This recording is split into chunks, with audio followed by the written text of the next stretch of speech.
Father, we love you. Father, we thank you. And Father, we worship you.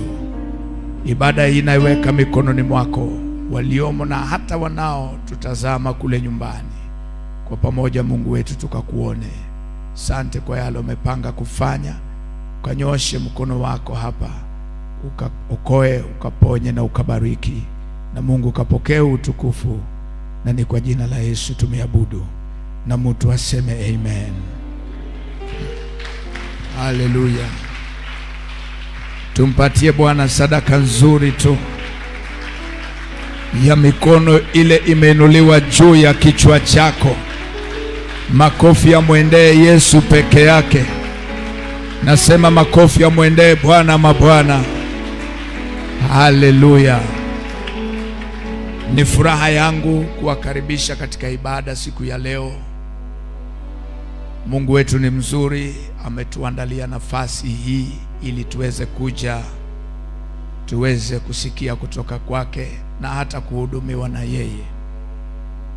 Najua katika maisha everyday safari hii na mambo mengi tu, na kuna maeneo mengi mtu kama mwanadamu anaweza akawa amefika ameshindwa, lakini Mungu ako na jawabu kwa kila jambo ambalo linaweza likawa linakusumbua. Sema amen.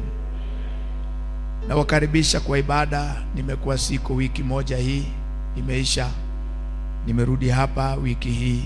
Nashukuru Mungu nilipata kibali ya kwenda kuhudumu Nairobi kwa mtumishi wa Mungu baba yetu Apostle James Mainang'ang'a. I'm forever grateful kwa ajili ya kunipa baba huyu na hata kupata kibali kama hiyo kusimama kwenye madhabahu yake. It's an international platform. I thank God for that and I'm forever grateful. I don't take it for granted. Nimerudi wiki hii, nimekuwa na ibada hapa, na nashukuru kwa wale ambao wana moyo wa ibada. Nashukuru Mungu kwa wale ambao wanapatikana kwa ibada. Tumekuwa na wiki nzuri sana, tumekuwa na kesha na ibada zetu zimekuwa sawa. Mungu ameonekana, watu walikombolewa hapa. Nakumbuka hata kwa kesha hapa. This is another opportunity ya mtu kukutana na Mungu. Sema amen. Nilisema siku moja, anything that you do without revelation haitakusaidia. Watu wengi wanafanya mambo mengi, lakini wanafanya kama kawaida. Wanakuja ibada kawaida, they come without expectation, na wanarudi hivyo. Na ukute kwamba mambo mengi yamekataa kubadilika kwa sababu watu wengi hawaja kuwa serious na yale mambo wanafanya. Lakini kuna mahali ibada yako inafika, inaanza kubadilisha maisha yako. Kuna mahali maombi yako inafika, kuna mahali imani yako nailea inafika, mahali hiyo imani inaanza kukubeba. Whatever you do, ukijua ni kujenga, unajenga, utaifanya na moyo na utaifanya na bidii yote uko nayo. The Bible says whatever your hand finds to do, do it with all your strength and all your might. Amen. Sasa kuna mambo mimi nasikia nimeishi nikiwaambia wale wanajua ni Roho anaongea, wanayafanya, yanabadilisha maisha yao. Wale ambao pia bado hawajaamua, uchaguzi huwa bado ni mtu tu ataamua. Kazi yangu ni kukuongoza kwa njia ya Mungu. Samueli aliwaambia ya kwamba mimi sitaacha kuwaombea. Alijaribu kumtetea Sauli, ikawa ngumu. Mungu alimwambia, you are wasting your prayers. Kwa nini bado unaombea huyu? Lakini yeye akasema, but as for me, nitaendelea kuwaombea. Ibada kama hii ukija, uwe na moyo umetayarisha. I'm telling you, it has the ability ya kubadilisha maisha yako forever. Amen. Lakini siwezi nikafanya chochote kama hujanipa nafasi kwa roho yako. I can do nothing. Yesu alienda kwao kule alikolelewa. Maandiko nasema he could do no mighty miracle because walimuona hivyo. Sometimes unaenda nje, you see how receptive people are. Unaona vile watu wanabarikiwa. People call you mbali na mbali, wanakuambia we thank God tumebarikiwa. na sometimes ile ujumbe ni ile umehubiri hapa, and you get shocked. Hapa hata nikaimba niseme watu wakuje, hawakuji kuja mapema. Sasa inabidi ni uchaguzi wa mtu. But as for me, kama vile Joshua alisema, as for me and my house, we will serve the Lord. Amen. Geukia watu wawili watatu, wasalimie, wakaribishe kwa ibada. Waambie leo ni siku yako ya kubarikiwa na Mungu. Wasalimie tu, waambie welcome to the house of God. Welcome to the house of God. Tembea tu. Kama amekaa, tafadhali usisalimie mtu amekaa, hata kuambukiza roho ya kukaa, na hiyo ni roho mbaya. Vitu zako zitakaa hivyo.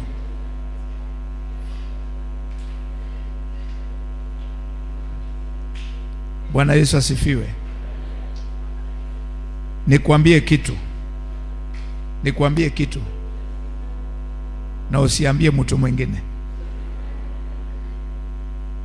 Nikwambie kitu na usimwambie mtu mwingine. I love you. Shika sadaka yako ya madhabahu, usiambie mtu mwingine hiyo. Leta sadaka yako ya madhabahu hapa.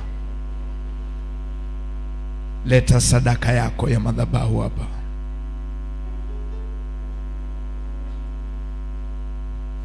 Nimeona wema wako, nimeona fadhili zako, Baba, nasema nimeona wema wako, nimeona fadhili zako, Bwana, nasema asante. Kweli nimeona wema wako, nimeona fadhili zako, Bwana, nasema asante. Asante, asante, wewe ni mwema. Asante, asante, nasema asante. Nataka nianze safari katika ibada hii siku hii ya leo. Wakati niliporudi, one of the days, I believe it was on Thursday, nilipokuwa nimemaliza maombi, nikawa nina meditate vile ambavyo Mungu angependa kufanya. Nikasikia himizo kwa moyo wangu ya kwamba katika ibada hii niongee kuhusu breakthrough, na haswa niweze kuamini Mungu, nitumike kwa ajili ya kusaidia mtu ambaye kuna mambo yanamzuia kuingia kwa breakthrough zake. Na kwa hivyo nikatangaza kwamba this service will be a service ambayo we will be dealing with the battles at the gate of our breakthroughs. Kwa hivyo wewe uliye hapa na wewe unasikiliza ukiwa nyumbani, na kuna mahali umetafuta kupenya kimaisha, kuna mahali umetafuta kupenya kikazi, umetafuta kupenya kifedha, kuna milango umeishi ukitamani Mungu afungue, and for no apparent reason umejikuta kwamba hauwezi ukaingia kwa malango hayo. This could be the service ambayo Mungu ataitumia kwa ajili ya kukupatia breakthrough na uhitaji kwa maisha yako. Naongea na mtu mmoja tu, ya kwamba kama umekuja kwa ibada hii and your desire is to see a change of level, a change of season, a change of things in your life. Umechoka kuona mambo yale yale, umechoka kuishi maisha ile ile, na ungetamani kama vile Jabez ya kwamba Mungu akufungulie mlango mpya. This is one of the service ambayo naamini Mungu kwamba nakwenda kutumia to usher somebody, mtu ambaye huenda kawa umeomba, umetafuta Mungu, umeamini Mungu, na hata ulikuwa unangojea an opportunity like this, I believe with all my heart, because I have prayed. Sijaamuka tu kwa mawazo yangu, because kuna ujumbe huwa inatengenezwa. Mimi ni mhubiri, najua kuna ujumbe mtu utafuta, nitaongea nini, anafungua Biblia anasema wacha nirudie hii ujumbe. Lakini kuna ujumbe huo unazaliwa from the Spirit of God, ujumbe unaozaliwa kupitia maombi. Naamini kwamba hii ujumbe is born out of the Spirit. Na hata kama si wote, nimefika mahali sisumbuliwi tena na vile watu wanaweza wakawa wamefika, wamekuja, wamejiandaa. No, mimi kile nimefika na kile siku hizi kinanisumbua ni deliver kile Mungu amenipatia. It is your choice, wewe kuchukua, kuifanyia kazi, because I have proved ya kwamba Mungu ananitumia. I have proved that. So ninapoona watu wabarikiwi, ninajua most of the times ni kwa sababu hawakuwa positioned mahali pa kupokea. But on my part, nimekesha hapa kuanzia saa 7. Kulikuwa na waombezi wengine hapa na mimi nikawa hapa, na sikuwa ninaombea Mungu anibariki, ingawa najua atanibariki, lakini nilikuwa ninaombea Mungu anitumie niwe msaada kwa mtu. I hate to waste masaa ya watu. I hate to stand on a pulpit and on an altar niwe ninaongea vitu tu ambazo haziwezi kusaidia mtu. So I believe with all my heart ya kwamba if you are connected spiritually, because kuna watu wako kanisani but they are not connected, na utaona tu nikisema watu waombe wanaangalia hivi, hello. Lakini if you are connected spiritually and you have a desire in your heart kukutana na Mungu, hii inaenda kuwa mojawapo ya zile ibada ambazo watu wataondoka hapa. I am declaring kabla itendeke ya kwamba hii ndio inakwenda kwa moja ya ibada that testimonies will be born. Kuna ushuhuda zitazaliwa hapa kupitia ibada hii, ushuhuda wa breakthroughs, ushuhuda wa mambo makubwa, ushuhuda wa uponyaji, wa ukombozi. Na ninarudia, si kwa watu wote. There are people that I know that God has connected to me, na nimepewa ujumbe kwa ajili yao. Hao nikiongea vile ninaongea, wanasikia ni wao naongea na wao, ni wewe naongea na wewe. There is something in your life ambayo umeishi ukitafuta, unaaminia Mungu. Leo hii katika ibada hii, it may seem far from you. Kuna mambo ninayaona leo mimi na sijaona Mungu sana, lakini kwa kiwango kile nimeona Mungu. Kuna mambo ninaona leo, ungeniambia miaka 3, 4, miaka mingine iliyopita huko nyuma, mahesabu ya akili yangu haingenasa mambo hayo. Lakini Mungu aliyasema na mapema, nikaweka kwa akiba ya roho yangu. Leo ninapoyaona, I can relate ya kwamba hii ilizungumzwa na mtumishi wa Mungu, hii iliongewa. Nataka uwe kama Ana, uweke ujumbe huu kwa roho yako. Sio Ana kama Mary. Mary alisema yatakuwaje mambo haya, mahesabu haingii, maana mimi ni mwanamwali, yataanzaje mambo haya? Lakini maandiko yanasemaje? Inasema, akasema let it be unto me according to your word.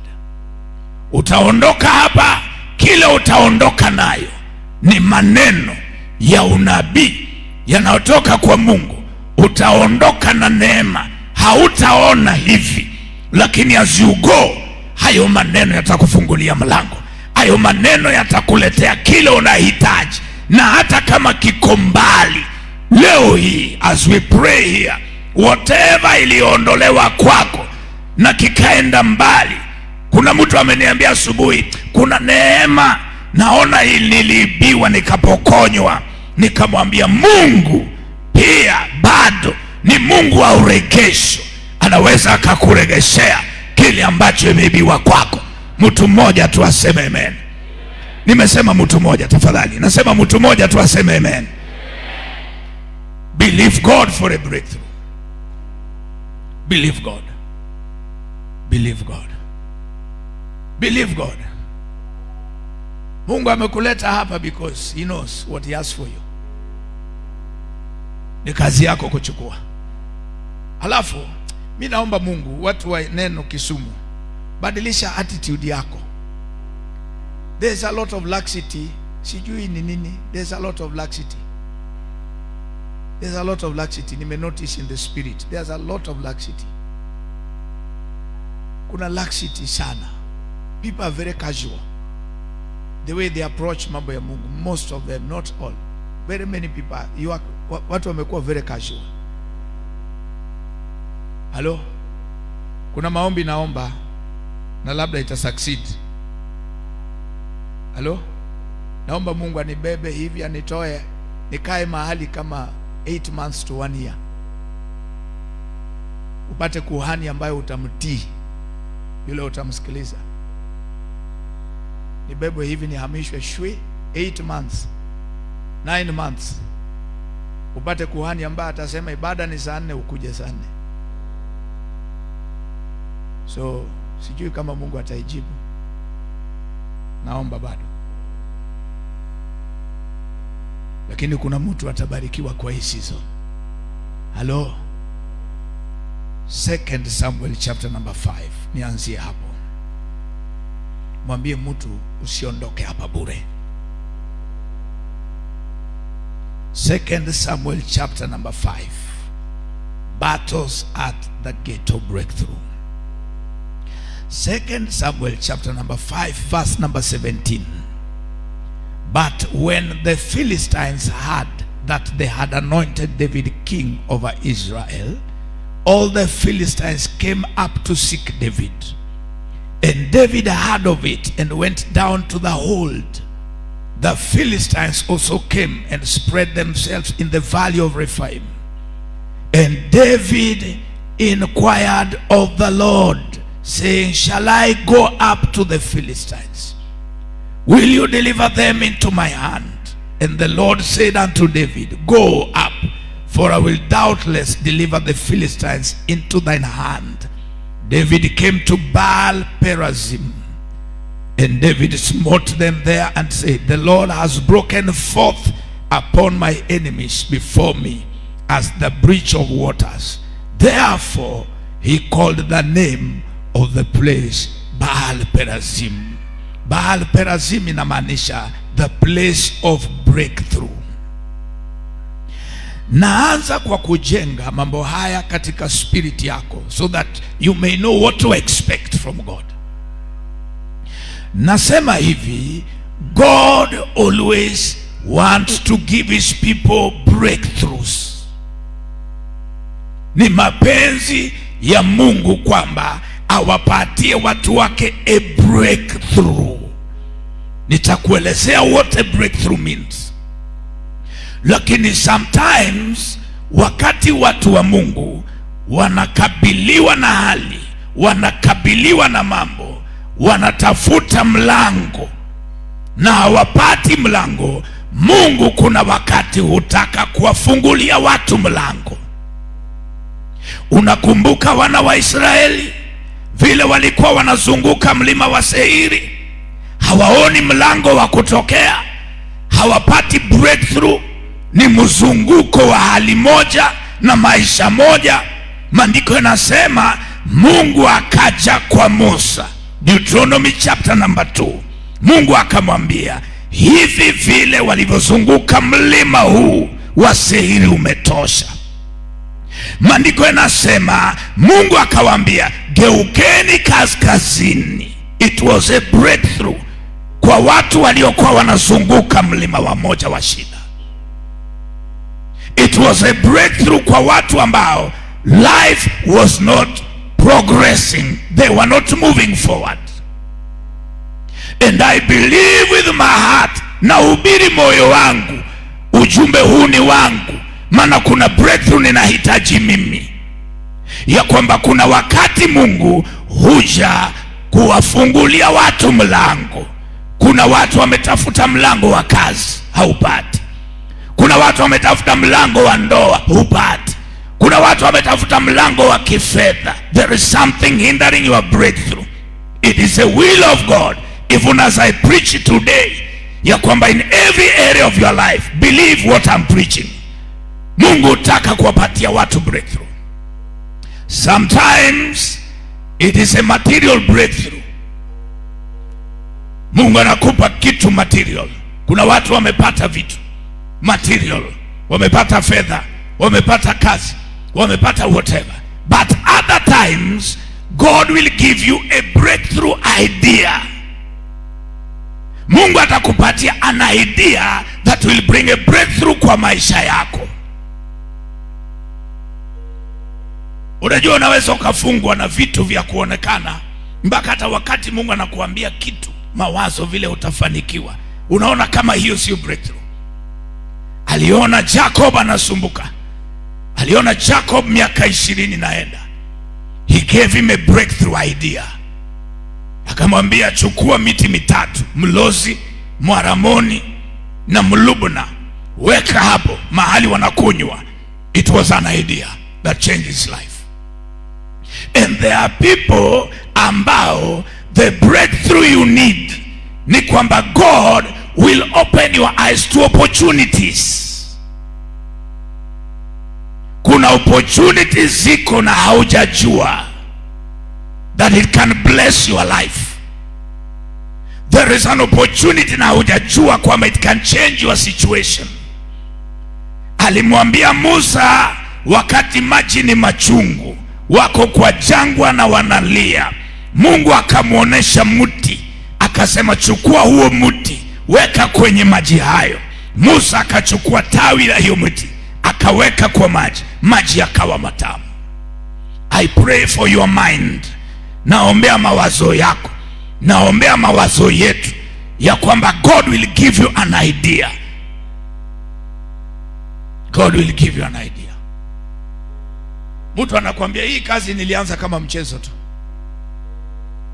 nilianza kama mchezo, nililaza tu nikawaza sinaweza fanya hii, na akaanza kufanya. Mungu akatumia hiyo idea na akabariki maisha yake. But let me tell us this, ya kwamba breakthroughs will never come to anybody unless you seek for it. Breakthroughs never came to anybody in the Bible that did not seek God for it. You will never find anyone in the Bible aliyepata breakthrough akiwa amekaa chini. Never. Hutapata kwa Biblia mtu aliyepewa msaada, aliyepata breakthrough akiwa amekaa chini. Wale wote waliopata upenyo, Mungu akawapatia breakthrough, they sought God for the breakthrough they desired. Daudi, I'm laying a foundation, mahali tumesoma, David needed a breakthrough because he was surrounded by battles. Vita vilikuwa vimemzunguka Daudi, and he needed a breakthrough. Vile kuna watu leo nazungumza na wao, I have learned, ninapohubiri siangalii hawa, nimejifundisha. Kuna watu wanasikiliza mahali, so kama hawa wasikilizi, kuna watu mahali. Juzi nimepigiwa simu na mtu from Australia, maybe she's watching. Nasema, Bishop, nimekuona, nimekusearch, hivi ninafuata mafundisho yako, imenibariki. There's somebody in Washington, ni hivyo tu. Wacha nikuelezee, This will help you. Daudi alikuwa amezungukwa na vita. The way kuna watu naongea na wao, you are surrounded by battles. You need a breakthrough. Uko na vita kwa kazi, uko na vita kwa biashara, uko na vita, kuna kitu kinapigana na wewe. So David, maandiko yanasema Wafilisti walisikia amepakwa mafuta. Nilisema kukuja kanisani peke yake haitoshi. You must go beyond kuingia kanisani. Daudi alipopakwa mafuta, the meaning of that ni kwamba the enemy becomes afraid of you when you begin to become spiritual. Ukianza kuwa mama wa kiroho, ukianza kuwa mtu wa kiroho, ukianza kuingia kwa mambo ya kiroho, that is when you become a threat to the enemy. Alipopakwa mafuta na wakajua hii mafuta iko juu yake, this man can do so much. Ndio maana tunasemanga tafuta Mungu. Kuna mambo huwezi shinda mpaka Mungu aongezeke kwako. Ile level ya madhabahu iko ndani yako determines the battles you win and the battles you lose. Ndio maana ukiona unashindwa, kuja upgrade. Halo? Ukiona unashindwa, hiyo ni dalili, hiyo shida na kuonesha kiwango. Yesu akasemaje? Matthew 17:21, aina hii walikuwa wametoa zingine huko nyuma, lakini wakaambiwa hii inataka upgrade. Aina hii haiwezekani isipokuwa upgrade spirit yako. So wakati unalalamika mambo ni magumu, mambo inakulemea, mambo imekushinda, ni kitu tu inakuambia upgrade. Ongeza nguvu ya kiroho, ongeza nguvu ya maombi. Kuna nguvu inakanga ndani ya mtu. Hiyo nguvu ukiongeza, hiyo nguvu inakupatia uwezo wa kufanya zaidi. Hii kushindwa tuko nayo ni kwa sababu nguvu ni kidogo. Proverbs 24 verse number 10 inasema ukizimia siku ya shida, nguvu ndio kidogo. Wachana na shetani, wachana na shetani. Nguvu ikiongezeka, shetani pia ana diminish nguvu yake kwako, inashindwa. Mtu mmoja aseme amen. Hii wimbo wa shetani nafikiri ni kwa sababu nguvu yetu iko chini. If you upgrade, maandiko yanasemaje? When the enemy shall come in like a flood, the spirit of the Lord shall lift up a standard. Kile Mungu anafanya wakati umelemewa, anakuinulia kiwango kinyume na kile kinakuja kinyume chako. Na hiyo kiwango inainuliwa wakati umeingia kwa kutafuta Mungu. We have very many weak people. Kwa nini? Level spirit iko chini. Maombi ni ya dakika 5, ibada hukuji Sunday to Sunday, alafu unaniambia mambo imeharibika. Ikoseje kuharibika?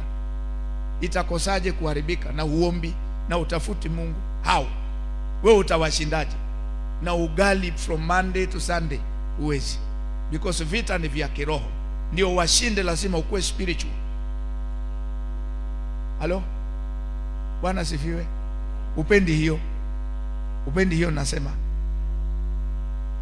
upendi hiyo? Ukuji ibada zote, unakuja Sunday ibada moja ya 1 hour, alafu ushinde a full time devil. Full time devil. Shetani is full time. Hakuna siku yeye analala. Mwambie mtu hiyo ni michezo hiyo. Mwambie tu hiyo ni michezo hiyo. Hiyo huwezi hiyo. Hiyo huwezi. Hiyo mpaka ufanye kitu. Mwambie fanya kitu. Usiku nikiomba, sauti iliniambia sometimes what we need sio revelation sana. We need the truth. Sometimes unataka mtu wa kukuambia ukweli ndio uamuke. Kuna wakati huo unataka mtu tu wa kukuambia ukweli ndio uamuke.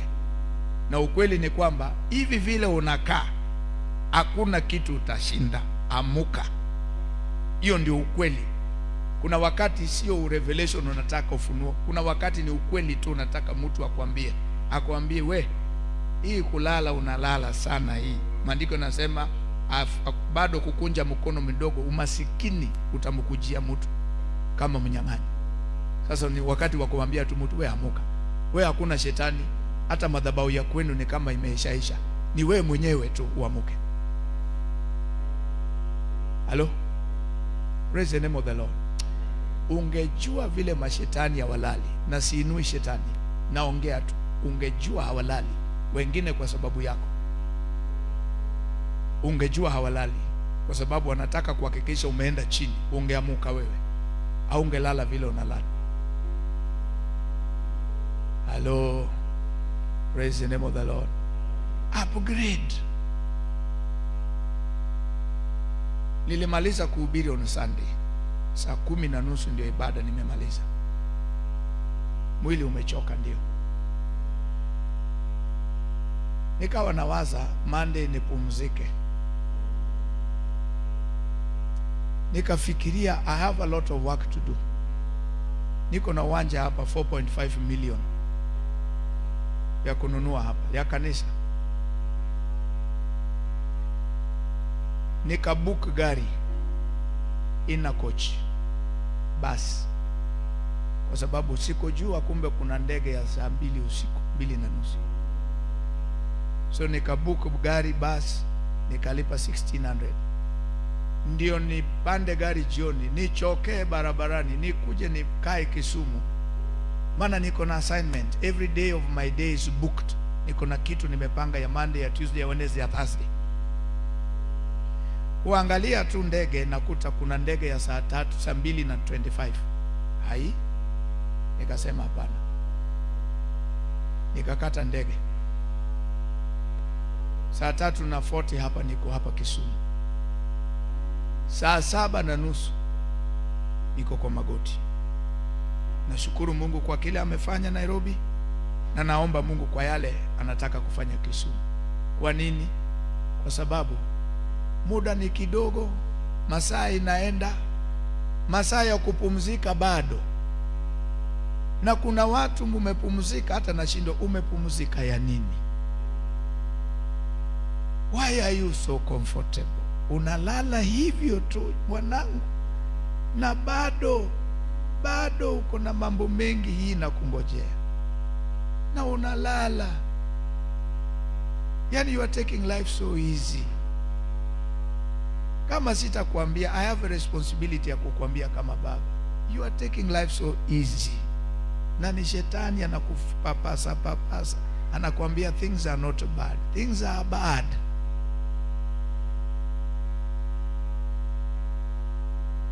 Things are not easy as it seems. Don't be comfortable. Usitosheke. Amuka. Caleb, kuna shamba yako inakungojea. Caleb, kuna Hebroni ni yako, lakini hutaipata ukilala. Utapigana na wenye wamekaa, watoe uichukue. Caleb wa leo, Caleb amuka.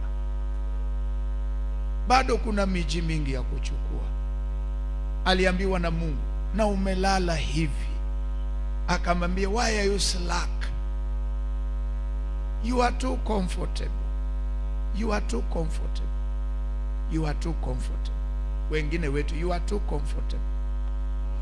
Haujapata kanyumba yako, haujapata kaploti yako, haujapata chochote. Kwa nini unalala hivi? Why are you sleeping? Na si kwamba uko kazini, no, ni ukulazwa, umelazwa tu, unapumzika hivi.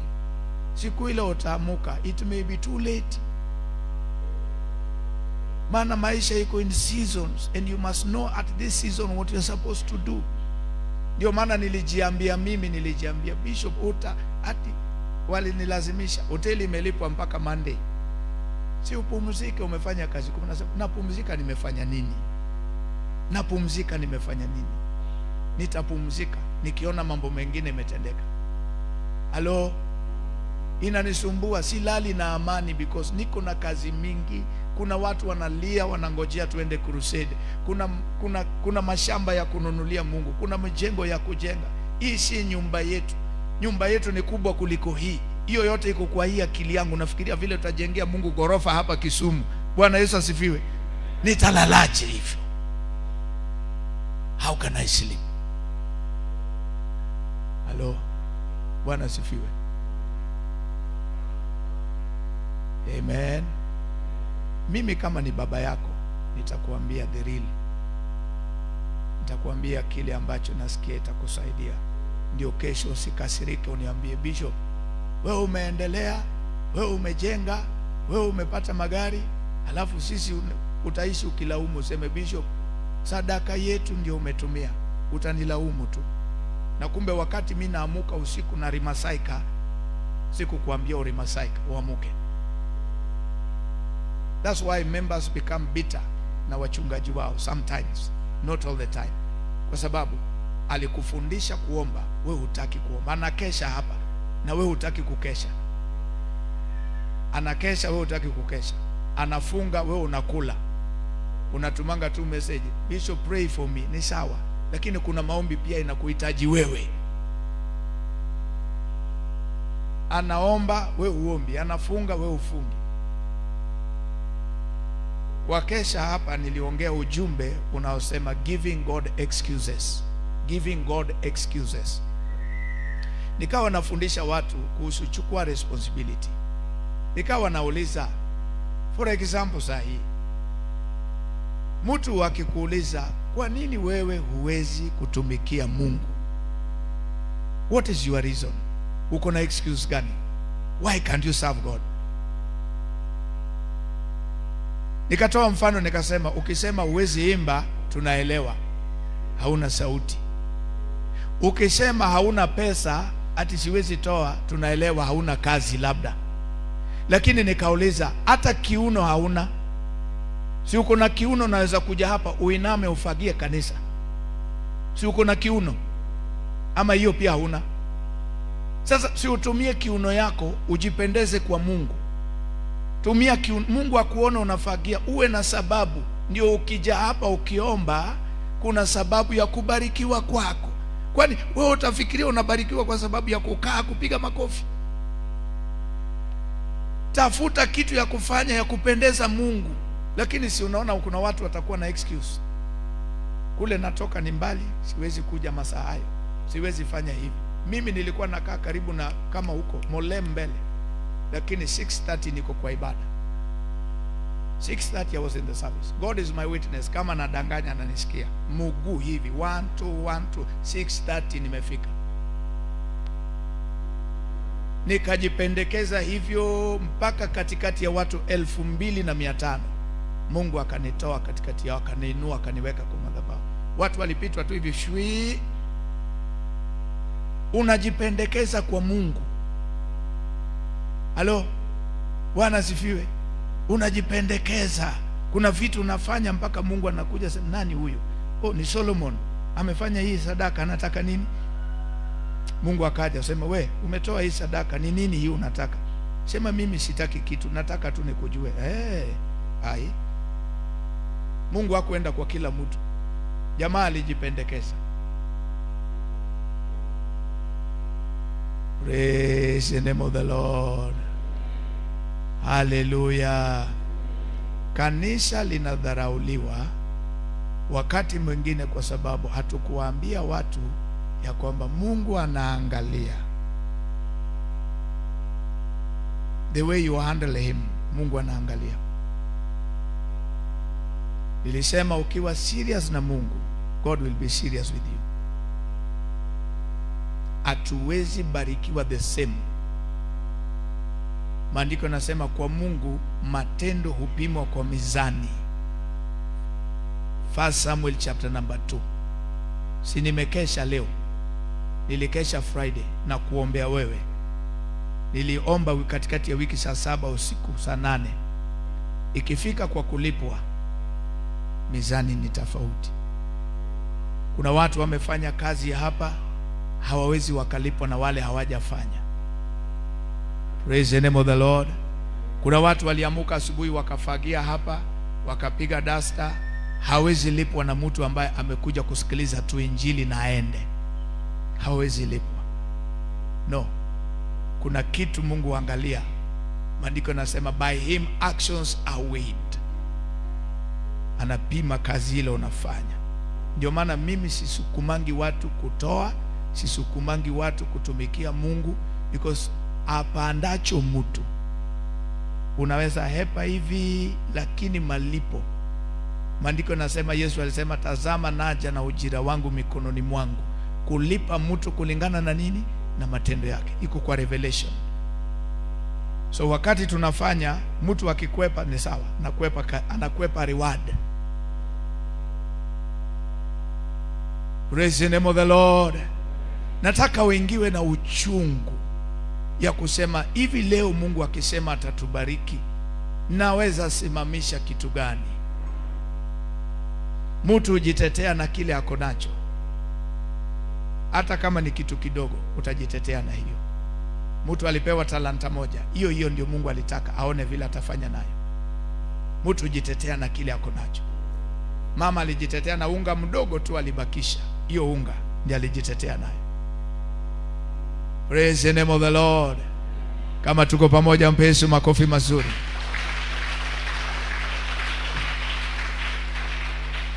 And I am saying this with a lot of responsibility, ya kwamba kuna watu kusema ukweli. I was praying na nasikia ninawaombea, kwa sababu kuna watu ninajua wamesimama kwa kazi hii tirelessly, hata wakati mambo ilikuwa magumu. I know there are people who have given themselves kwa ajili ya hii kazi. Some sacrificially, praying for the church sacrificially. Ungesikia watu hapa saa 8, saa 7 walianza saa 5 usiku, wameomba mpaka saa 7. Mimi nikaendelea mpaka saa 9, praying for the church, praying for you. Na hawalipwi na mtu. Wanalala hapa kwa mbu zile ziko hapa. Mbu zile ziko hapa. Ni mbu kubwa kubwa. Na wanalala tu hapa, wanaumwa na mbu. Na hakuna mtu anawalipa. There are so many of them like that wako hapa. Let me tell you, there is a reward for you. Bwana asifiwe. Nasema there is a reward for you. Kama uko hapa, mpe Yesu makofi mazuri. Unaona, hii ni kazi ya watu hapa. Niliongea na watu hapa kwa kesha, kama mchezo tu. Hiyo ni kazi ya watu. So many of us have done so many things here. I want to encourage you. Ile kitu unajua kufanya, hata kama haikuzalii matunda leo. Maandiko yanasema do not be weary in well doing. Ndio maana watu wasikubadilishe uwe mtu mbaya. Ati uliwasaidia wakageuka wakakurarua. Watu wasikubadilishe uwe mtu mbaya. Useme kutoka saa hii sitasaidia mtu tena. Maandiko yanasema do not be weary in well doing, for in due season you shall reap if you faint not. Do not be weary. Do not be weary. Useme mimi sasa nimeombea hii kanisa na hakuna mtu anajua. Wewe endelea tu. Ana binti Fanueli alijificha anaomba, hakuna mtu alijua. Do not be weary. Kuna wakati unaweza fanya na ufanye hata ukuta unavunjika moyo. Do you know you can pray for people na wanabarikiwa, na kuna mambo kwako imekulemea, lakini wengine wanabarikiwa mpaka ushindwe. God is not fair. Kwa nini? Unaona kama hiyo umefanya kwa wengine na sasa ilifanyike kwako. Usijali. Abraham anataka mtoto na hawezi pata, lakini Mungu anamwambia aende aombee Abimelech. Walikuwa wamefungwa tumbo na Mungu. Mungu anamwambia Abimelech, Abraham is a prophet, wacha kuombea na tumbo itafunguka. Ile maombi anaombea Abimelech na tumbo inafunguliwa, kwake haijafanya kazi. Ukifanya mambo, fanya ukijua kuna Mungu hapa anaona. Maandiko yanasema aonaye sirini atakulipa kwa wazi. Siku moja niliamuka hapa nikakuta mtu ameleta truck hapa, ameenda chooni akakuta choo zimejaa. Sasa kuliko akuja aulize sasa hii kanisa watu hapa hakuna mtu anaweza vuta hicho, amerauka na truck ya exhauster last week, ana exhaust choo mwenyewe tu, si choo ni yeye anaenda na watu ndio wanaenda. Sasa kuliko aseme mbona kanisa ivuti choo na yeye ana uwezo wa kuleta exhaust, akaleta mwenyewe, aka exhaust mwenyewe. Na hata sikumbuke nikimwambia Mungu akubariki, I don't remember. Nilikutana na wao tu kwa gate hapa, mnafanya hiyo, that's good, unafanya vizuri, but you know there are people who complain. Lakini kuna watu wakiona shida wanatatua. Be a solution provider. Hello, Bwana asifiwe. Hebu inua mikono yako dakika moja, mwambie Bwana nisaidie. Ongea tu na Mungu, mwambie Bwana nisaidie. Somebody at the keyboard, mwambie tu Bwana nisaidie. Sijui kwa nini nimepitia hiyo barabara, lakini mwambie tu Mungu nisaidie. Open my eyes that I may see kile unataka nifanye. Open my eyes that I may see kile unataka nifanye. Omba tu, mwambie Bwana open my eyes, nione kile unataka, nione kile ninastahili kufanya, nione tu Mungu. Connect me to the blessings you want me to have. Connect me to the opportunities. Jina la Bwana lipewe sifa. Mwambie tu Mungu, sitaki nikae bure, nataka nipate kitu cha kufanya. Ndio wakati watu wanabarikiwa, niwe na kitu cha kufanya nibarikiwe. Haleluya.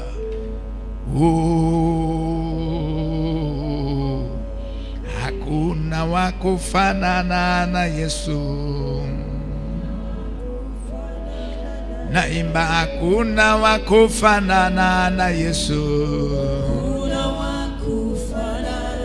Nasema hakuna wa kufanana na Yesu.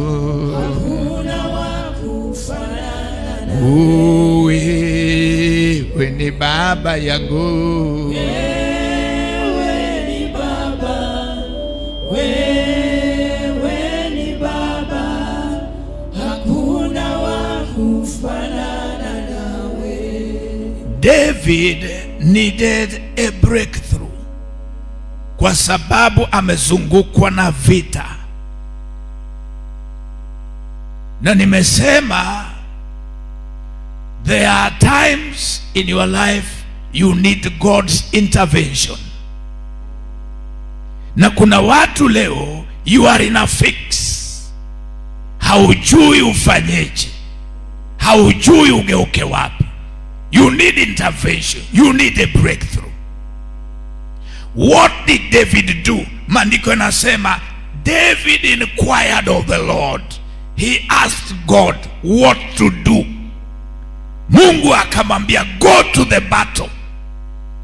Wakati alipoenda vitani, maandiko yanasema and God gave him a breakthrough.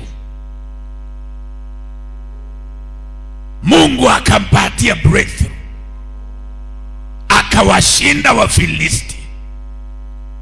In the valley of battle, wakati wa vita amezungukwa, maandiko nasema God came through for him. God gave him a breakthrough. Akaita mahali pale Baal Perazim. Maandiko nasema akaita a place of breakthrough. Kuna mtu naongea na wewe hapo mahali kuna vita, hapo mahali unapitia changamoto. I'm speaking as a prophet. Neno la Mungu liko kinywani mwangu. Bwana amenipaka mafuta, mafuta ya Roho Mtakatifu iko juu yangu, niongee kwa anga ya mtu hapa. That place, mahali there is a battle, mahali there is chaos and confusion, God ambaye nimekuja kuhubiri habari zake, He will give you a breakthrough in that place. I declare He will give you a breakthrough in that place. Naongea mara tatu, God will give you a breakthrough in that place. Hapo mahali unangojewa waibike, hapo mahali unangojewa ushindwe, hapo mahali unangojewa mambo haribike, I am declaring by the Spirit of God kwa anga ya mtu hapa ya kwamba in the same place, mahali umelia, mahali umechekwa, mahali umedharauliwa, ni hapo hapo God will arise for your sake.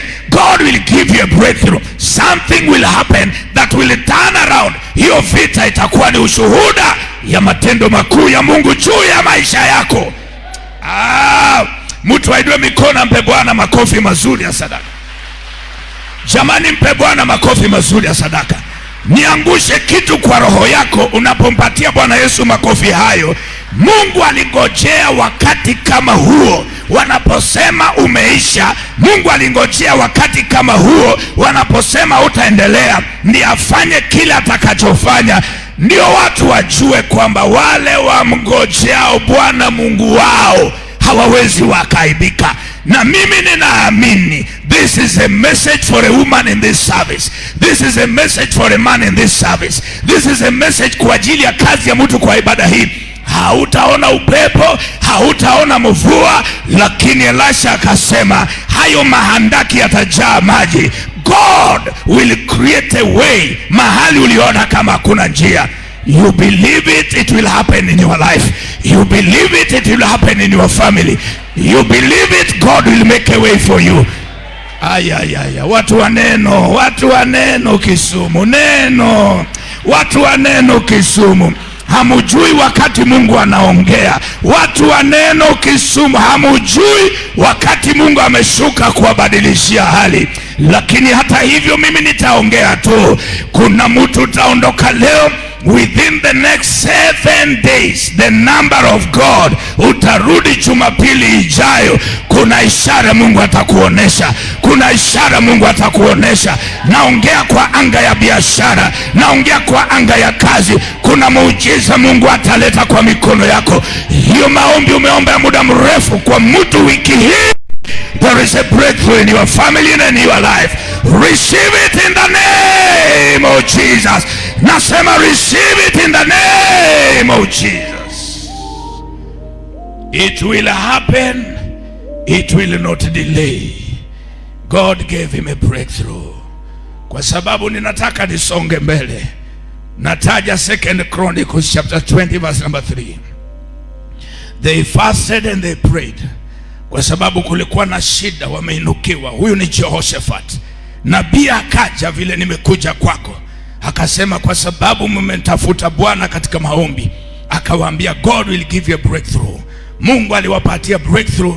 Maandiko nasema siku 3 kile kilikuwa kinawatisha, wakawa katika kuchukua nyara, because there was a breakthrough from heaven. Na hivi watu ninaongea na wao kwa sababu umekuja kwa madhabahu haya, kwa sababu umekuja kutafuta Mungu hapa, kwa sababu uko connected na madhabahu haya. Huyu Mungu ambaye ninahubiri na kuombea kwa jina la Yesu, utakapoondoka hapa, kile ambacho kimekuwa concern kwa maisha yako, I pray for you in the name of Jesus Christ, ya kwamba as you go, Mungu wa neema akupe neema ukapenye mahali ulikuwa umezuiliwa. Mungu wa neema akupe neema ukapate kibali kule ulikataliwa. Mungu wa neema akupe neema uende na ufanikiwe katika hiyo kazi, uende na ufanikiwe katika hiyo biashara, uende na ufanikiwe katika hiyo contract, uende na Mungu akuonekanie. Hiyo nyumba ambayo imekuwa na matata na vita, uende na Mungu akuonekanie.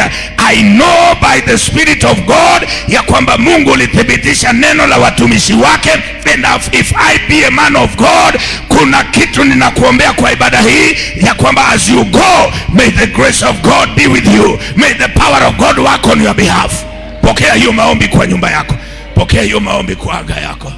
May the Lord do a new thing in your life. I feel in my spirit ya kwamba there is somebody who walk in the night.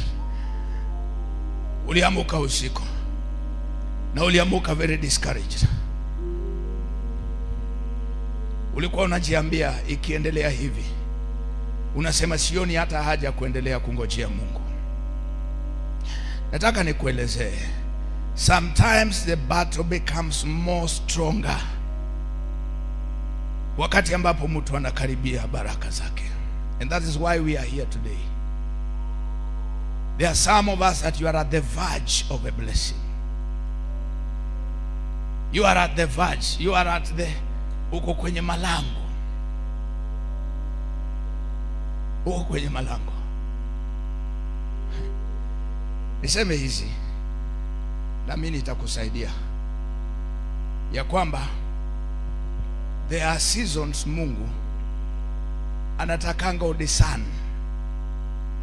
udisan kile ambacho amekusudia kufanya katika maisha yako. On this side of life, unajua kuna life ya eternity kule kwa Mungu. Huko hakunanga season, hakuna usiku na mchana. Lakini on this life where we live, our life is governed by time. That means there's what you should do at different times of your life. Na ni vizuri ujue what time and season you are in now. Naongea, unisikilize. Ni vizuri ujue hii season ya maisha yako ni season gani. It will help you know how to position yourself kwa ajili ya ile season Mungu anataka kukuingiza. Your life is divided into seasons, and there are times Mungu huja kubadilisha a season for you. Daniel chapter number 2 verse number 21 inasema times and seasons are in his hand. Na hiyo season ambayo Mungu huja kubadilisha maisha yako, that is what I call the gate of breakthrough.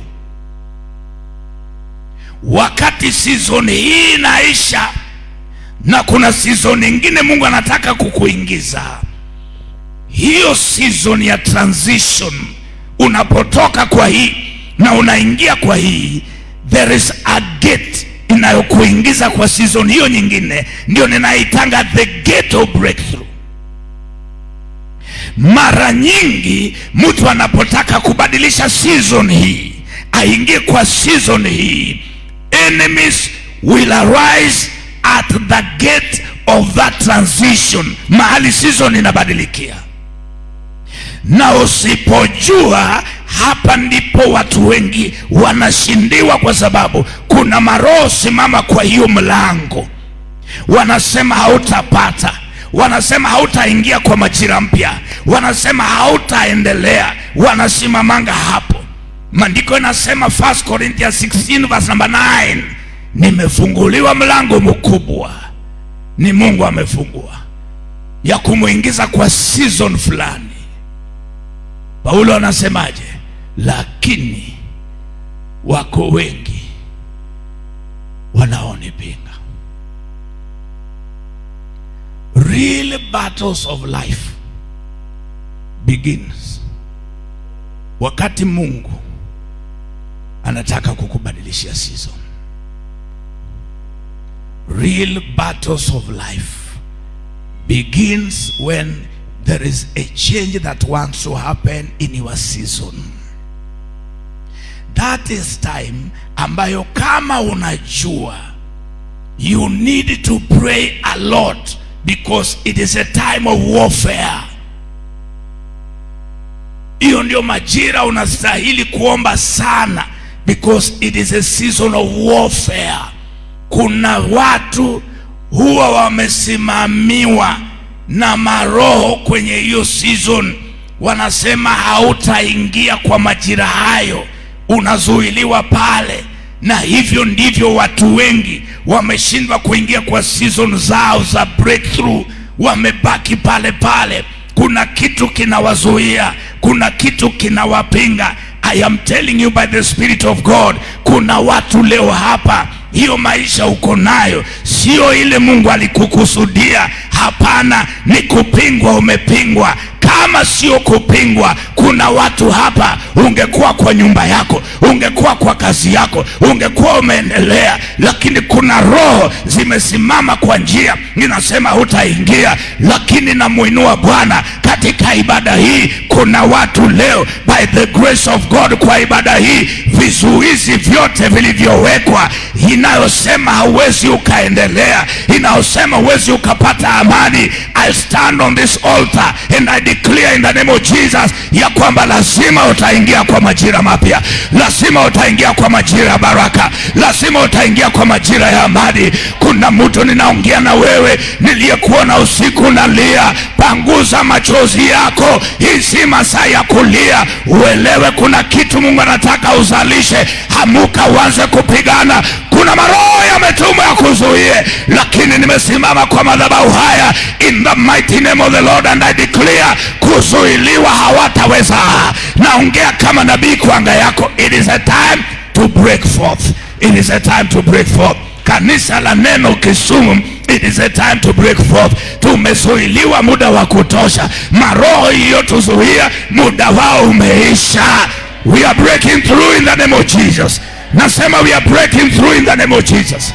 Jamani, unaamini Mungu? Pe Yesu makofi tu mazuri ya sadaka Yesu. Fungua kitabu cha Exodus chapter 1 verse 15.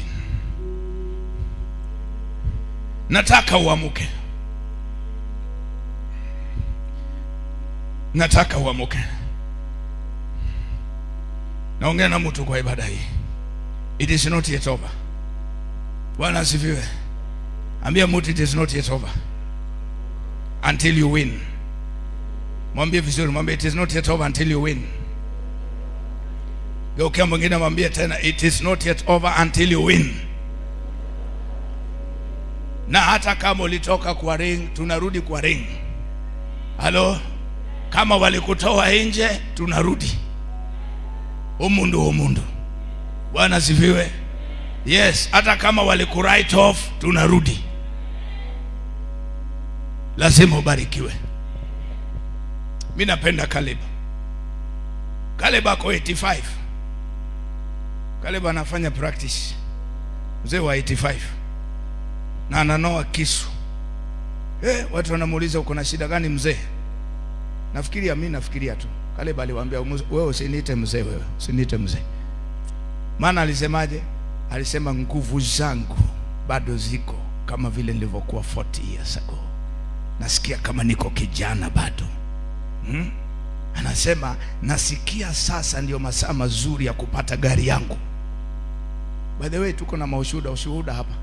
Bwana sifiwe. Ushuhuda ya kwanza, washirika wameongezeka. Tuko na wamama wamezaa hapa.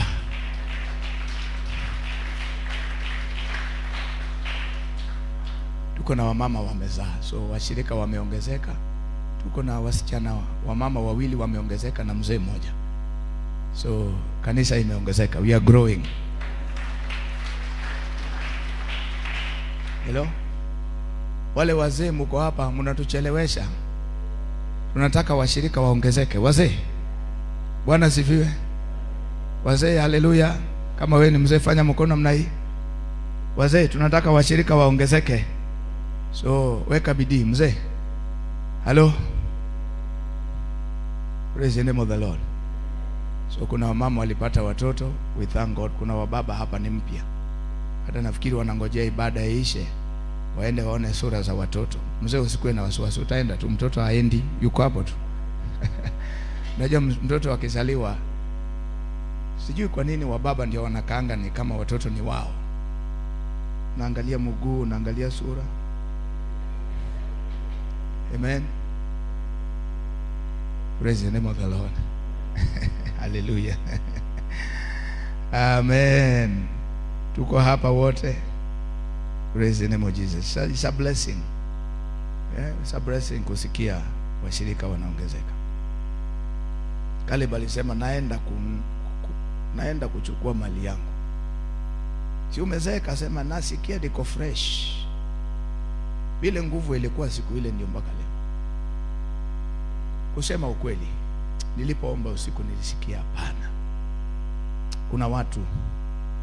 Kuna watu masaa yao imefika.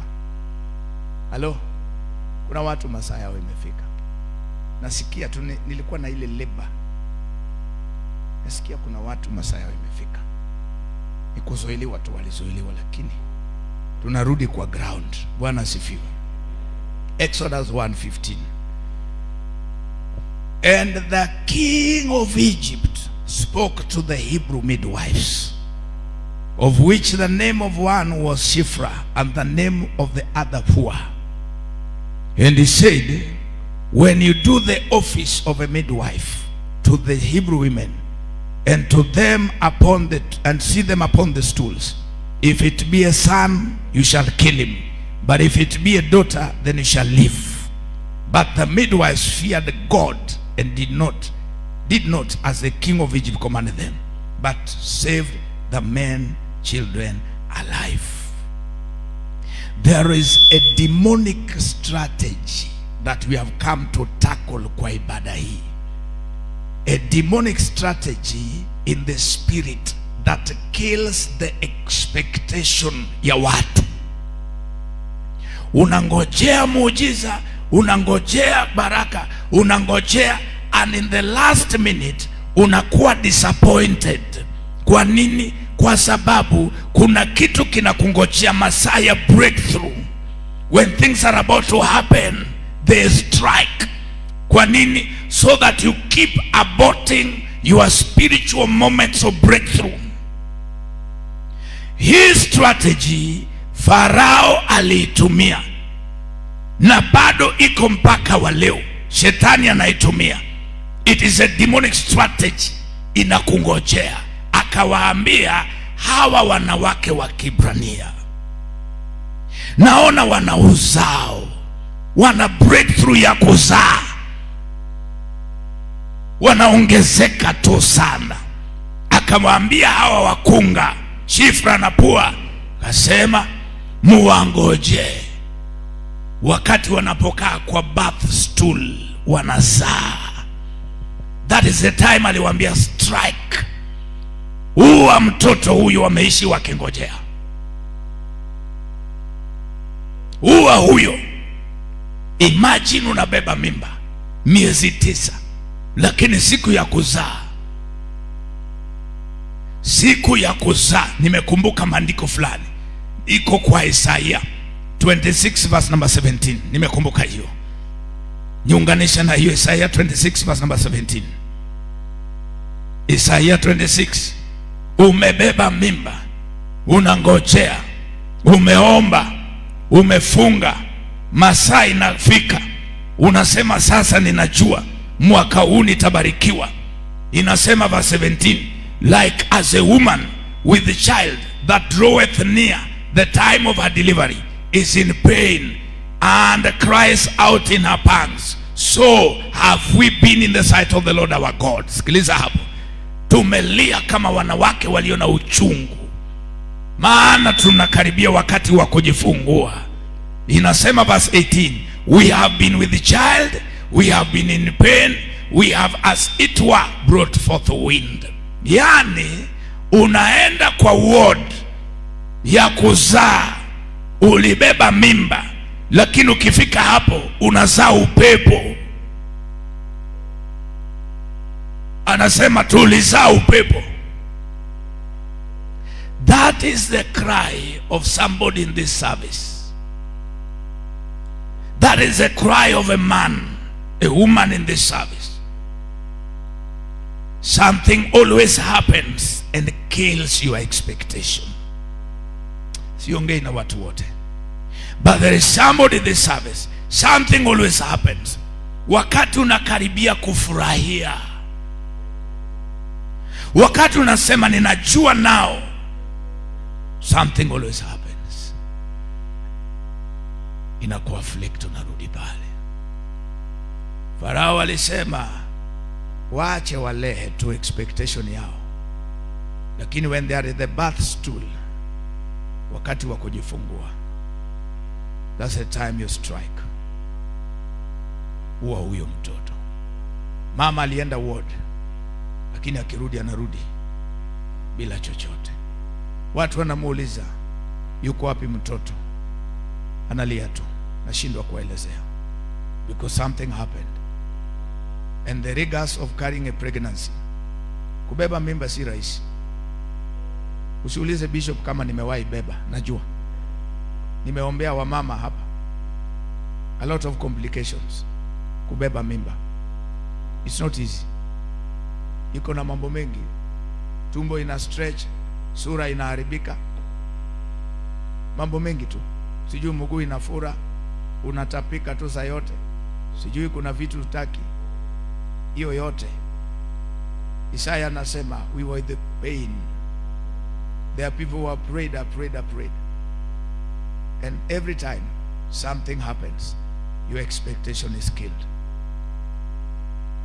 Naamini nimetumwa kwa mtu kwa ibada hii. There are some battles today.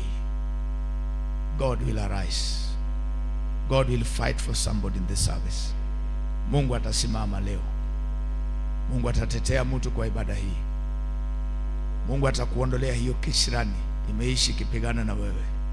Hiyo ndoto imeishi kikurudisha nyuma. Oh, somebody at the keyboard. Hiyo ndoto imeishi kikurudisha nyuma. Hiyo kisirani imeishi kikugonga.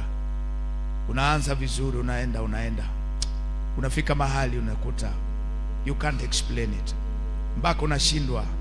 Kuna mtu aliniambia every time nimeomba sana, hii ndoto bado inanirudia tu. Hii ndoto bado inanirudia tu. Sema sijui niombe maombi gani, because I've done all that I can. Nataka niongee na mtu uliye kwa ibada hii. There are many today, the warfare going on in your life, kwa sababu the devil knows you are at the gate of your breakthrough, and he will use every weapon available. Hata kama ni kukuvunja moyo, atatumia hiyo. Hata kama ni kuleta offense kwako, he will use that. Wengine atajaribu kukuingiza kwa dhambi so that you miss your season. Maana anajua if you keep the momentum of prayer, anajua if you keep the momentum of sacrifice, maisha matakatifu kiendelea, anajua you will receive a breakthrough. Niko katika madhabahu haya leo, naomba kwa ajili ya mtu that you will not give up. I am praying for somebody here in this service, ya kwamba your destiny will not be aborted. I pray, kuna mtu ninamuombea kwa ibada hii, that you will receive the grace to push until kile Mungu amesema itendeke kwako. Kuna mtu ninakuombea hapa ya kwamba the devil will not push you out of the will of God. Vile alipanga kwa Peter, alingojea akajua Peter anaenda kuwa mtu mkubwa. Luka 22:31. Yesu akasema nimekuombea Petro, nimekuombea. Shetani amepanga kukupepeta because anajua ya kwamba unaenda kuwa mtume. Yesu akamwombea akasema nakuombea ya kwamba utasimama. I am praying for somebody. Kuna wakati maombi yako peke yake haitoshi. Sometimes you need people to help you. I am here as your helper and as your intercessor. I am praying ya kwamba God will help you by his grace. Hautavunjikia moyo. Ile maombi umeomba ukingojea, ile kufunga umefunga ukingojea, ile ibada umefanya, it will not go to waste. Utaona mazao ya ibada hiyo, utaona mazao ya maombi hayo, utaona mazao ya kufunga ulifunga. And I pray ya kwamba God will arise, na kile kimeishi kikukuzuia Mungu atakusaidia, akitakuzuia mara hii. Jamani, mtu aseme amen. Kama uko hapa umpe Bwana makofi mazuri. Mpe Bwana makofi mazuri ya sadaka. I believe God ya kwamba this is going to be a season of change. Oh Jesus. There are moments in my life nisikujua kama itawezekana. There are moments in my life niliona kama nimebaki peke yangu. Niliona kama Mungu ameenda. Nilikuwa nalia namwambia Mungu, kwani Mungu uliniita uniwache nipitie hii shida? It was so painful. Kwa sababu unashindwa, kwa nini ile maombi niliomba haikufanya kazi? It was so painful. Na nashindwa kushare na watu. Nakuja hapo ofisini nalia tu, namwambia Mungu, sasa nitageukia wapi? Niliwaambia watu unaweza, Niliwaambia watu Mungu wewe unalinda na unatetea. Nikamwambia Mungu, nitaambiaje watu sasa? What will I tell the people now? Mungu akaniambia usijali, nitasimama na wewe. Hata sasa bado ninangojea Mungu tu. Hata sasa. Na ninajua kuna mtu uko hapa. I know there is somebody in this service. You may not understand why. The attacks have increased. Ukigeuka hivi ni habari mbaya, ukigeuka hivi ni attack. Na kuombea Mungu aliyenisaidia, huyo Mungu akusaidie, akupe neema tu. Usishindiwe na hii kipindi unapitia. Usishindiwe na hii kipindi unapitia. Usishindwe nayo. Ulimwengu wa roho wanakuangalia, Mungu anakuangalia. Nasema mwanangu, hii ndio njia napitishia watu. Ulimwengu wa Mungu nasema usikate tamaa, endelea. Maana kuna ushindi pale mbele. Shetani naye anakuambia bado unangojea Mungu ya nini? Anakuambia, why do you still want to pray? I feel in my spirit. Naongea na mtu kwa ibada hii. Kuna mambo Mungu amekuandalia. If you can wait a little longer.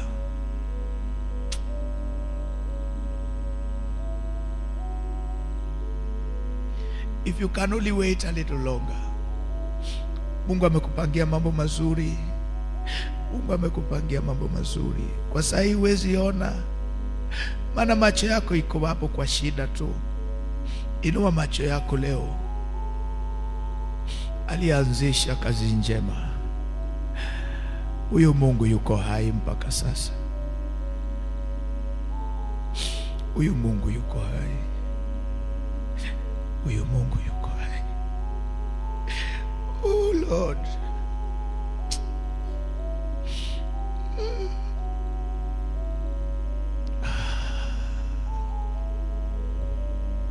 Mimi kitu naweza kukuambia, usikate tamaa.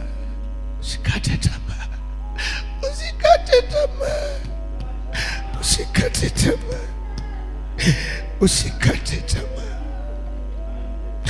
Oh my Lord. Oh my Lord. Oh I see. Oh redeem. Oh redeem. My Lord. Mtu wa Mungu, usikate tamaa. Usikate tamaa. Usikate tamaa. Usikate tamaa. Usikate tamaa. There is God in heaven. Anajua njia unayopitia. Anajua hiyo njia si rahisi. Anajua. Ndio maana nasema usijapopita katikati ya maji mengi, Mungu anasema nitakuwa pamoja na wewe. Somebody open your mouth and ask God. Mwambie Mungu, naomba msaada wako. Mwambie tu Mungu, naomba msaada. Naomba msaada. I need your help, oh God. I need your help, oh God. I need your help. Kuna mambo hata huwezi ambia watu, unashindwa. Kuna mambo huwezi ambia watu. Yes, somebody there. Kuna mambo huwezi ambia watu, maana ni mazito. Watu hawakuelewi. Watu hawakuelewi. Watu hata hawakuelewi. Hawataki kukusikiliza tena. Unapoongea wanasema tumechoka. Oh, somebody pray. Somebody pray. Simama kwa miguu yako. Simama kwa miguu yako. Simama tu, mwambie Bwana nisaidie.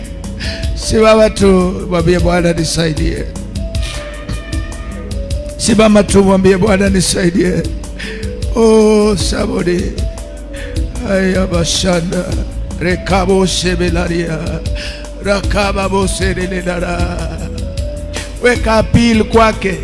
Weka appeal kwa Mungu. Weka appeal, mwambie Bwana, bila wewe siwezi. Bila wewe siwezi Bwana. Bila wewe siwezi. Mambo haya yamekuwa mazito. yamekuwa mazito kwangu, yamekuwa mazito, yamekuwa mazito, yamekuwa mazito, yamekuwa mazito, siwezi, yamekuwa mazito, siwezi. Simama unitetee, simama unitetee Bwana, simama unitetee Mungu, naomba unisaidie Bwana, unisaidie tu, unisaidie tu Bwana, unisaidie. Without you I can do nothing, Lord. Without you I can do nothing. Without you I ask for your mercy, I ask for your help, oh God.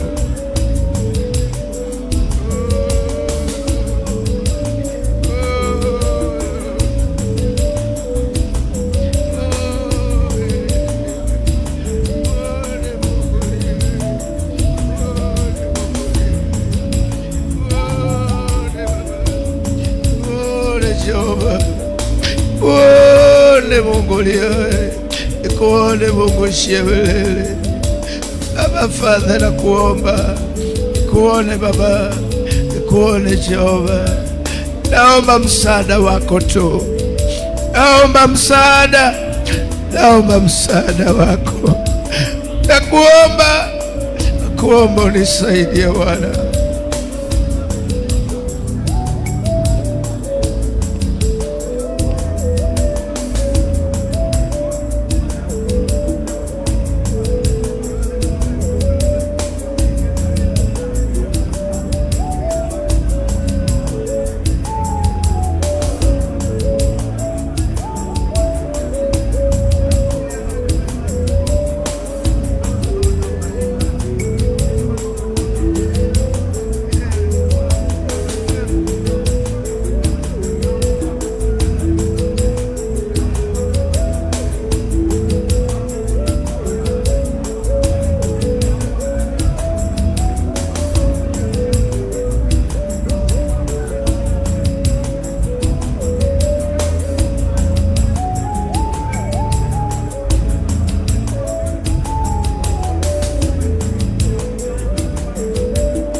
Oh, somebody pray.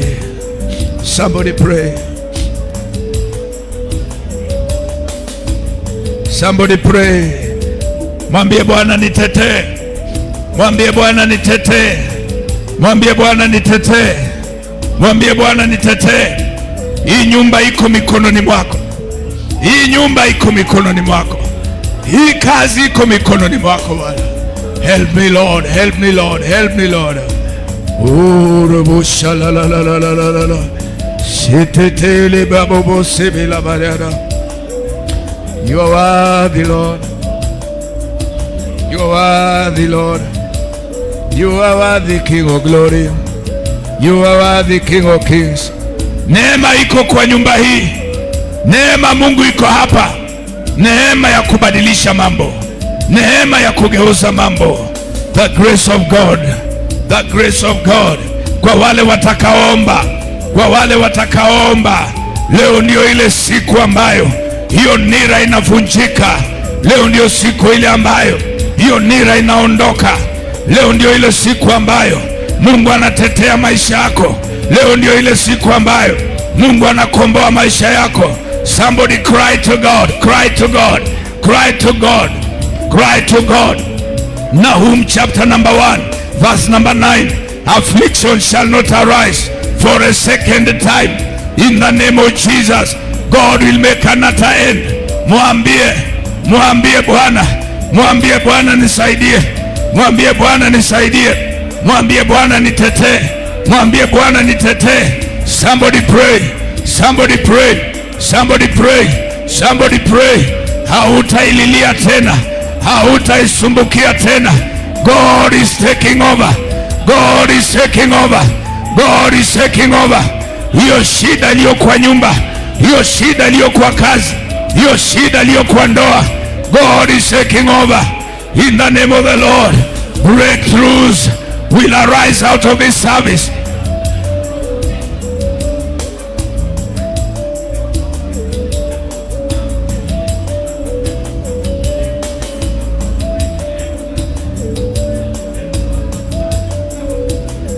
Kataa kushindwa leo. Kataa hiyo roho, kataa. Kataa hiyo,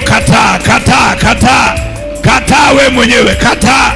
Amuka kwa anga kiroho, ukatae, useme no, nimekataa. Sitazuiliwa, sitashindwa. Nimekataa.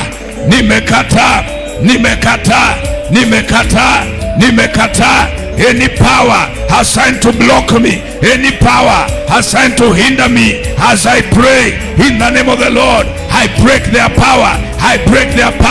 Huduma yangu haitazuiliwa. Mimi nimekataa kuzuiliwa. Mimi nimekataa kupingwa. As I pray in the spirit realm by the power of God, every power iliyotumwa kuzuia huduma yangu, iliyotumwa kuzuia kuendelea kwangu, I break their power. Hapa si maombi ya kawaida. Kuna maroho tunakemea leo, kuna maroho tunawashinda leo, kuna maroho tunawaondoa leo. Kwa anga tunawatoa. Saa hii ni maombi, kwa anga tunawatoa kila roho iliyotumwa, kila roho inaokula baraka zako, inaokula mapato yako. Pakapatabala. Battles at the gate. As I pray, I command them to bow. Wale wameinuliwa kwa anga ya kiroho, kwenye malango, wanasema utaendelea, wanasema utafanikiwa, wanasema utaolewa, wanasema utaoa, wanasema utajenga, wanasema utapata kazi. Their time is over. In the name of the Lord, as I pray in the name of Jesus, navunja mamlaka yao. Hey. Shalararararara. Selebedebera bagayada. Sakelia rakataya rekoratea repotakata reteketete nitakapataya. Ndio hiyo imeanza.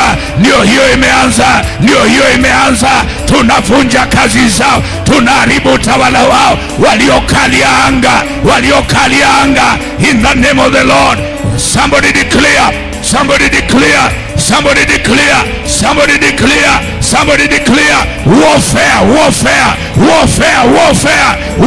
Warfare. Wanaachilia hiyo kazi. Hey. Salabadaba. Rekabata yala. Zakorobobo sedede. Nakaya. Kama kuna madhabahu imehusika na delay katika maisha yako, kama kuna madhabahu imehusika na limitation katika maisha yako, kama kuna madhabahu imehusika na kutoendelea, we set it on fire in the name of Jesus. We set it on fire in the name of Jesus. Every altar behind the delay, pakatela rokapataya. Can you declare no more? Nakataa. Hey!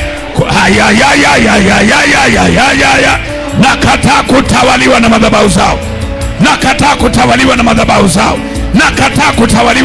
zao. Kila madhabahu responsible for delay, responsible for limitation, responsible. Hey. Let it go down.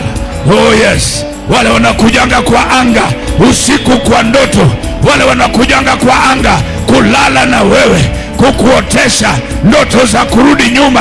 Kila anga walioinua kinyume na wewe, ndio hiyo inavunjika. Ndio hiyo. Kwa malango tunawatoa kwa jina la Yesu.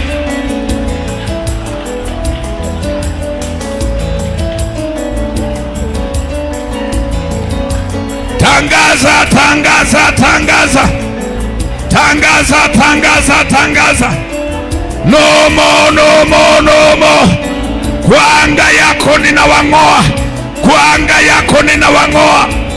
anga yako ninawang'oa. Nang'oa hiyo walipanda. Sema ninang'oa kisirani yao kwa anga yangu. Ninang'oa kisirani yao kwa anga ya nyumba yangu. Ninang'oa kile waliongea, kile walisema, na ikafunga njia na ikafunga anga. As I pray in the name of Jesus, every decree be cancelled now, be cancelled now, be cancelled now. Ndio hiyo, be cancelled now. Maneno yao yanayopigana na wewe, maneno yao yaliyokuzuia usiendelee, maneno yao na atoa hiyo kwa anga yako.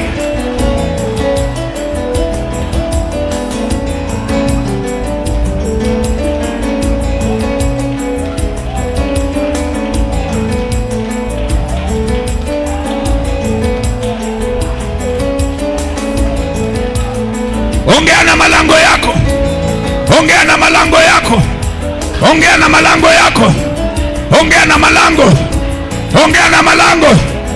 Ezekieli 11 mstari wa 1, watoe kwa malango powers against your breakthrough, powers against your marital settlement, powers against your financial settlement, powers against your advancement, powers against our progress. Maagano walifanya, tunavunja maagano yao, tunavunja maagano yao, tunavunja maagano yao. Every covenant of delay be broken in the name of Jesus. Every covenant of stagnation be broken in the name of Jesus. Every covenant of rising and falling, it is over, it is over, it is over. Kwa huduma ya neno, by the anointing of the Holy Ghost, I declare it is over, it is over, it is over, it is over, it is over. Hautazuiliwa, it is over, hautazuiliwa, it is over. Hey, hey, hey, hey, hey, hey, hey, hey, hey, ndio hiyo, ndio hiyo, ndio hiyo, ndio hiyo, ndio hiyo, ndio hiyo, ndio hiyo. Shalalalalalala.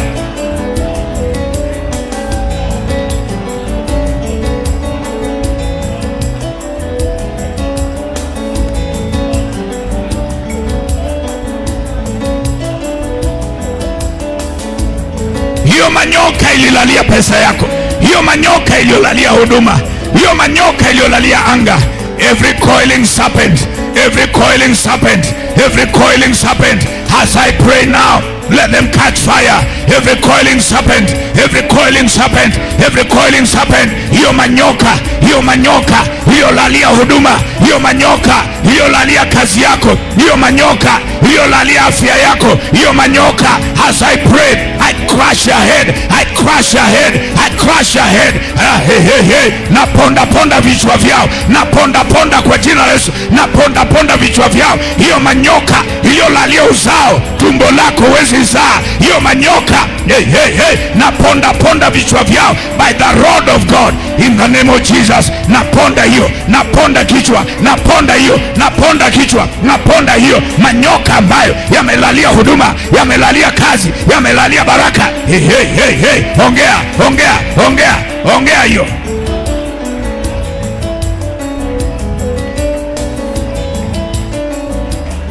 Hizo madhabahu za uchawi, hizo madhabahu za uganga, hizo madhabahu za giza, hizo madhabahu za Illuminati, hizo madhabahu wanatumia leo, ongea, sema ninaachilia fire kwa hiyo madhabahu. Kule picha yangu ilienda, kule nguo yangu ilienda, kule jina langu lilipelekwa. Every altar crying out against me, as I pray now, kuna kitu kinatendeka kwa anga ya kiroho, kuna kitu kinaendelea. Kuna madhabahu inateketea, kuna madhabahu inateketea, kuna madhabahu inateketea. Kule wamefunga ndoa yako, kule wamefunga baraka zako, kule wamefunga kazi zako. Hiyo madhabahu ya uchawi, hiyo madhabahu Illuminati, in the name of Jesus, I tear down by fire, I tear down by fire, I tear down by fire. Na mateka wote waliokamatwa, mateka wote naamrisha kuachiliwa kwao. Hey, hey, hey, hey, hey. Kuna kazi inaachiliwa, kuna kazi inaachiliwa, kuna ndoa inaachiliwa.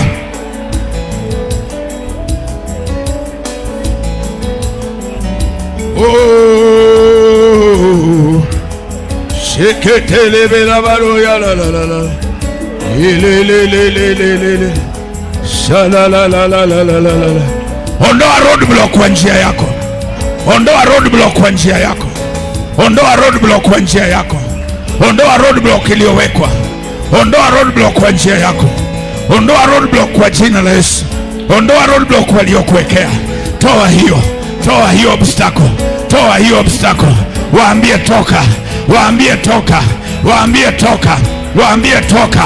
Mwaka huu ni mwaka wako wa kuolewa, wapende wasipende. Waambie toka. Mwaka huu ni mwaka wako wa kujenga nyumba yako. Waambie toka katika jina la Yesu. Mwaka huu ni mwaka wako wa kupata kazi yako. Waambie toka katika jina la Yesu. Mwaka huu ni mwaka wa amani, hautalia kwa ndoa yako. Waambie toka. Mwaka huu ni mwaka wa kuzaa. Waambie toka. Ongea, mwaka huu ni mwaka wako. Watoe, watoe, watoe, watoe, watoe, watoe, watoe, watoe.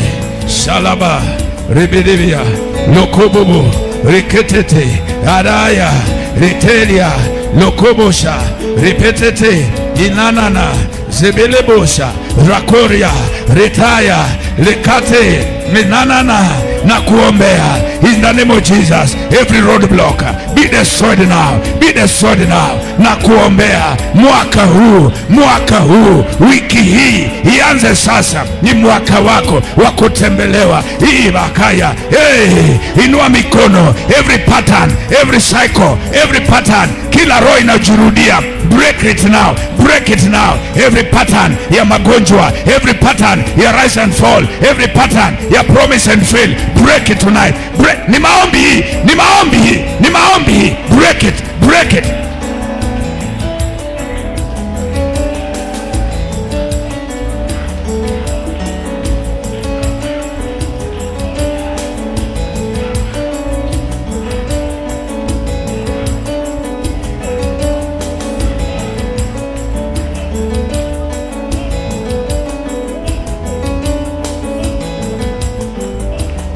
Sasa tangaza. Prophesy. Oh yes, prophesy. No more delay. No more stagnation. No more.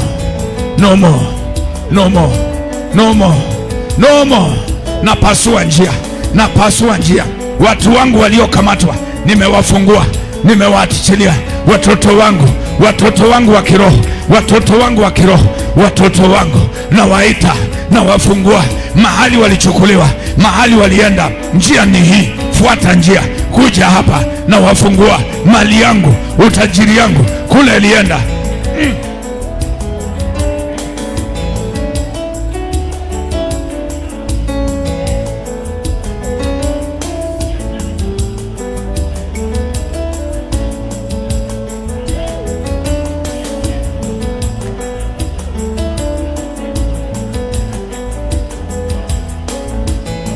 Hakuna Mungu mwingine aliye kama wewe.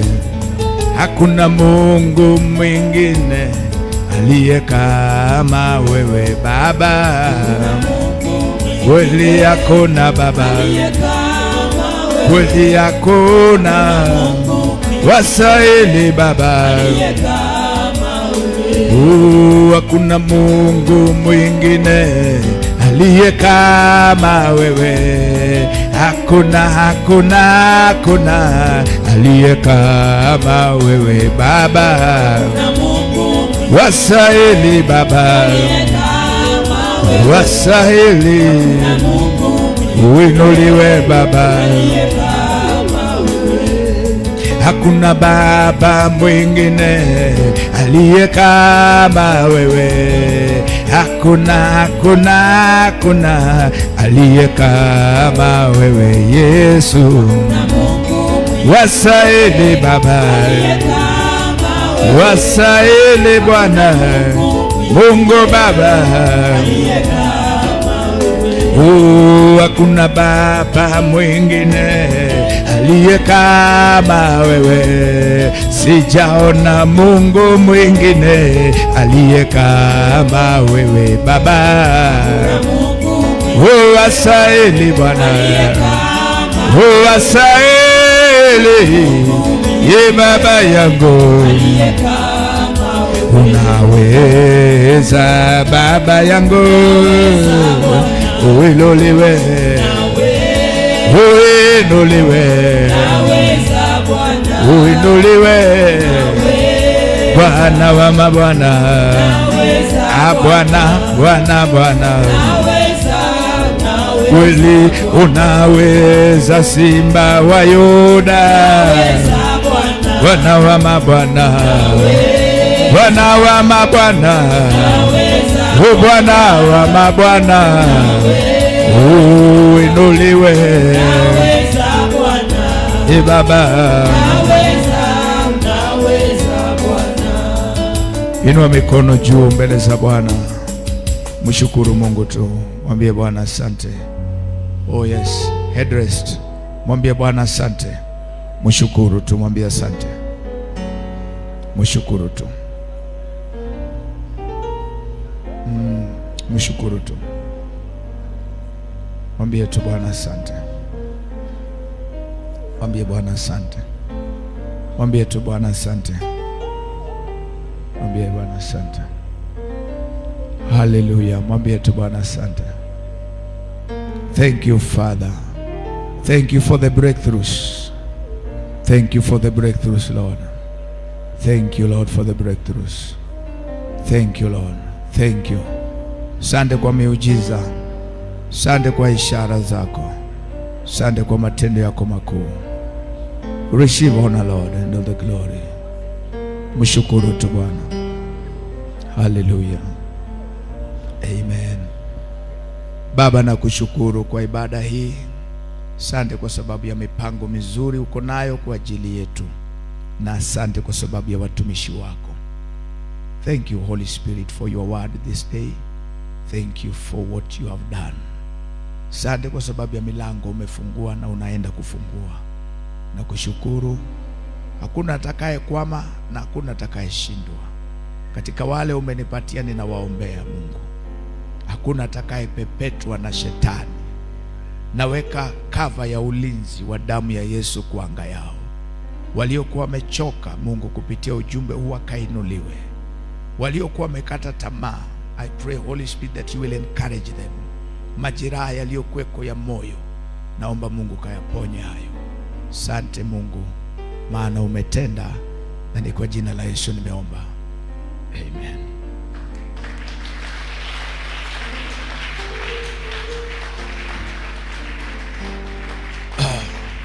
Bwana Yesu asifiwe. This is what I have heard. Hivi ndivyo nimesikia, na uniruhusu nifanye hivyo vile nimesikia. Ujumbe huu nitaimaliza next Sunday, na nitakuja hapa na anointing service. Nimesikia hivyo nifanye ibada ya kuwavunjia watu hizo vitu. Sijaiguza bado, nimesikia tu wingu limekushuka. So come next Sunday prepared. I'll have some time to pray again for this week. Hivyo ndivyo nimesikia. I'll handle mambo yote haya by the grace of God. Next Sunday nitakuwa na mafuta hapa. Mungu atanitumia for the sake of impartation. Kuna milango mingi ya watu imefungwa. Hii ni sindano tu nimekupatia, lakini next Sunday we are sealing the whole thing. Nimesikia siwezi imaliza, na nimesikia nifanye ibada. So in case you are here, Mungu atakuonesha ishara wiki hii, lakini ikifika Sunday nitafanya ibada maalum ya kuwavunjia watu hiyo obstacle iliyo kwa njia yao. Wewe enda uombe. Unajua kule unazuiliwanga. Tutafute nafasi wiki hii ya maombi, na wewe utafute kasiku ya kuomba, na ukuje Sunday ukiwa tayari. Najua kuna watu hawakuwa tayari, but prepare for Sunday. Na humo moja tisha inasema God will make another end, affliction shall not arise for a second time. So next Sunday we are having an anointing service. Kuja mapema so that we handle that. Nikufanyie ibada. Sitaki nifanye kitu tu, nataka nikufanyie ibada. Lakini kwa sasa nataka ushike sadaka yako nzuri. Chukua bahasha yako ya fungu lako la 10. Chukua sadaka yako, chukua sadaka yako nzuri. Mungu wa mbinguni akubariki. Wale mko na namba ya simu, mko na fedha kwa simu, namba iko hapo. Just take your offering, take your tithes.